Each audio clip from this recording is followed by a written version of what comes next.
এই mobile phone আপনার পুরো এন্টায়ার লাইফটাকে বরবাদ করে দিয়েছে। আপনার টাইম ওয়েস্ট করেছে, আপনার পুরো জীবনের আমলনামাকে গুনাহ খাতা দিয়ে ভরপুর করে দিয়েছে। এই মোবাইল ফোনটা আপনার স্ক্যাজুল নষ্ট করেছে, প্ল্যানিং নষ্ট করেছে, টাইম ওয়েস্ট করেছে। আপনার জীবনে যেখানে আপনি পৌঁছাতে চান তার থেকে আপনাকে বাধা দিচ্ছে সবচেয়ে বেশি এই সময়ে এই স্মার্টফোনটা।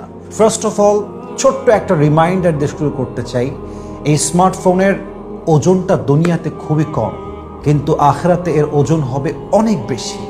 এর এর এর যেই ক্ষতি, এর যেই negative side, it's really effective. আপনার জীবনে যে কত প্রভাব ফেলেছে আমলের ক্ষেত্রে, ইমানের ক্ষেত্রে, আপনার যৌবন নষ্ট করার ক্ষেত্রে, কত ক্ষেত্রে যে মোবাইল ফোনটা আপনার লাইফকে ডিস্ট্রয় করেছে, you have no idea about it. এজন্য প্রথমত যদি আপনি এই মোবাইল ফোনের অ্যাডিকশন থেকে বের হতে চান, জীবনে আপনি